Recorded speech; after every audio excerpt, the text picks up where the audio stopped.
Starships are all well and good, but for the vast majority of the sentient population in Star Wars, airspeeders are the main method of transportation used in their day-to-day life. Today, let's take a look at some of the coolest options on the market.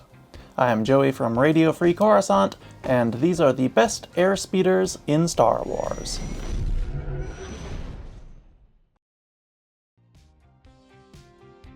Cororo2 Exodrive.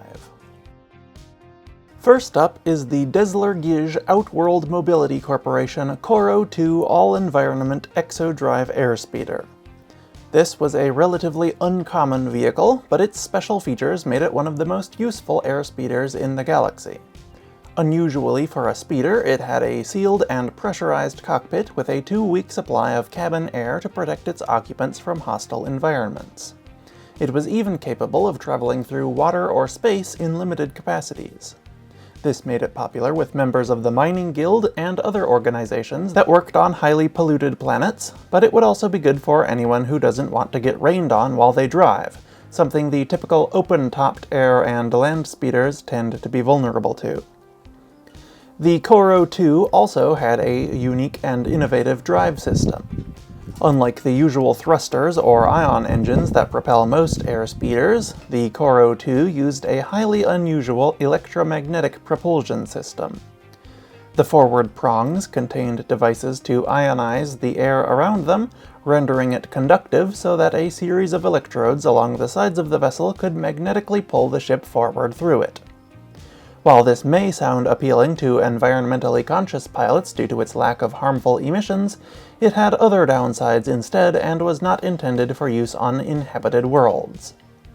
Electromagnetic radiation from the propulsion system could temporarily sicken bystanders who got too close while the speeder was moving, and the ionized air could recombine into foul-smelling or even potentially dangerous gases after the speeder passed through it, depending on the chemical composition of the atmosphere in question. On the right planet or in the right situation, the Cororo2 could be considered environmentally friendly, but generally speaking it would be at least rude, if not outright hazardous, to use one in highly populated areas, and it would generally be better to reserve the speeder for scouting uninhabited worlds for mining sites, as its designers intended. The Cororo2 measured 6.6 meters long by 2.1 meters wide and 0.9 meters tall. It had a top speed of 800 kilometers per hour, or 457 miles per hour. It required one pilot and could carry one passenger.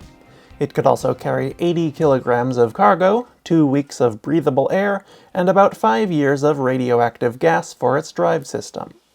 Its price was unknown, but probably somewhere around 15,000 credits new, or 5,000 used. Panther Police Interceptor. One of my personal favorite airspeeders in Star Wars is the often overlooked Soro Sub Panther Police Interceptor. This sleek arrowhead-shaped design was commonly used by the Coruscant Security Force and other police forces across the galaxy, and I'm sure a civilian version likely existed as well. It was relatively quick and nimble, and equipped with a spotlight, warning lights, a siren, and other useful equipment. The Panther was in service on Coruscant at least as early as the beginning of the Clone Wars. It was later partially sidelined in favor of the more militarized LAAT-LE, but remained in use throughout the Clone Wars, Civil War, and beyond. The Panther Police Interceptor measured 5.1 meters long by about 2.7 meters wide and 1.3 tall. It had a top speed of 350 kilometers per hour, or 217 miles per hour, and was unarmed. It required a crew of one pilot and could carry 3 passengers. Its price is unknown, but for its small size and simple design, it was probably around 6,000 credits new, or 3,000 used. EasyRide Airspeeder. Another much more popular airspeeder seen across the galaxy was the Hiroti Corporation EasyRide Passenger Airspeeder. This very simple vehicle was very popular on Coruscant for its powerful repulsor lifts, which allowed it to reach all the way to the top of the tallest skyscrapers on the planet, with a maximum altitude of 3.4 kilometers. It was also quite maneuverable, which helped on Coruscant's lower levels and other crowded locations. Due to the EasyRide's easy-to-board, open-topped design and relatively large passenger capacity, the speeder was often seen in use as a taxi, far more often than as a private vehicle. EasyRides operated by correctly licensed taxi drivers were even permitted to utilize unrestricted free travel outside of the official sky lanes that most other vehicles were confined to, allowing these drivers to take passengers directly to their destinations without having to navigate Coruscant's dense traffic system. An extended companion to the EasyRide, known as the Comfort Ride passenger airspeeder, also existed, which appeared to offer a safer and more comfortable riding experience with new headrests and deeper passenger wells. The EasyRide measured 8 meters long by about 3.8 meters wide and 5 meters tall. It had a top speed of just 191 kilometers per hour, or 119 miles per hour. It required one pilot, and was equipped with an autopilot system to aid in navigation. It could carry 6 passengers, and a small amount of luggage for each. Its price was unknown, but likely somewhere around 6,000 credits new, or 2,000 used. T-47. Moving on to something much more famous, the Incom Corporation T-47 airspeeder was perhaps one of the most useful speeders ever made. It was originally designed for industrial cargo hauling and towing, and had a powerful repulsor lift and fusion disc harpoon to facilitate this.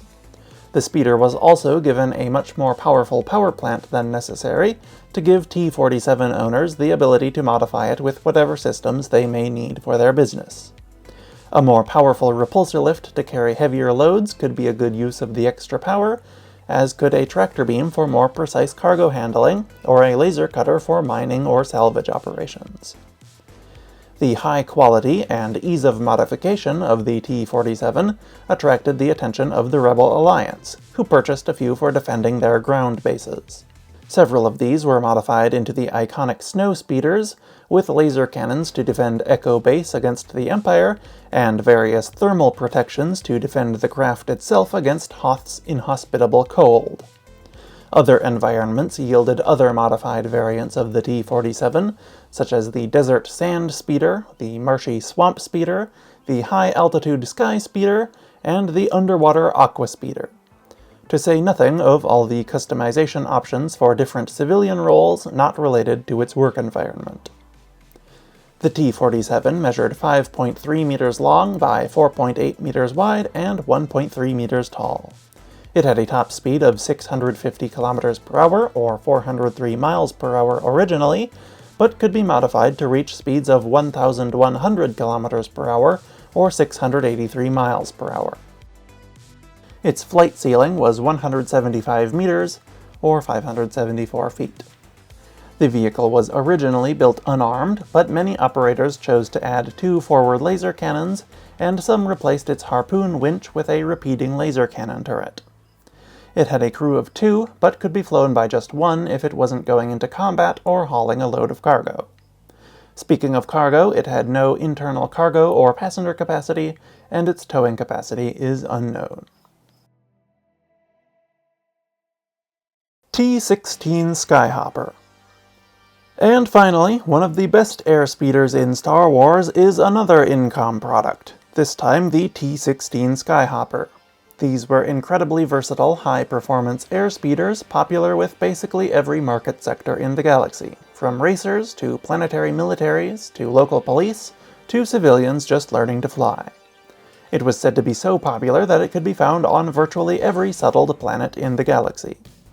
The Rebel Alliance and many other groups used T-16s as training vessels, as the craft's controls were nearly identical to those of the X-Wing and many other Incom products. It was extremely cheap and reliable, and one of the fastest civilian airspeeders ever built. But the T-16's popularity wasn't exclusively due to its objective qualities, though. It was also considered by many to be a very cool-looking craft. Teenagers like Luke Skywalker, who owned a T-16 before joining the Rebellion, tended to be impressed by its angular tri-wing design, and loyal Imperials and Imperial sympathizers probably also appreciated its resemblance to the Lambda-class shuttle. The T16 measured 5.2 meters long by 12 meters wide and 10.4 meters tall. It had a top speed of 1,200 kilometers per hour, or 745 miles per hour. Its maximum flight ceiling was listed at either 300 meters or 300 kilometers, depending on the source. It had a pressurized cockpit and an ion engine, so the orbital altitude of 300 kilometers would make sense. The aircraft required only one pilot, like most airspeeders, and could carry one passenger and 50 kilograms of cargo. It was unarmed by default, but could be sold to civilians with an optional pneumatic cannon, a relatively low-power projectile weapon. Police forces, military units, and particularly ambitious civilians also tended to modify their T-16s with more powerful weapons, such as stun cannons, heavy laser cannons, or occasionally even double laser cannons. In Legends, the Skyhopper cost 14,500 credits new, or 6,500 used, while in canon its price is listed at 7,500. And those are 5 of the best airspeeders in Star Wars. Let me know which of these is your favorite, or what other airspeeders you prefer. My personal favorite is the XJ2 airspeeder used by Bail Organa, but I didn't think there was really enough to say about it or the more famous XJ6 to include them. If there's enough interest in airspeeders to make a second video on them in the future, one of those will definitely be in there though. But anyway, thank you for watching, and I will see you next week. RFC, out.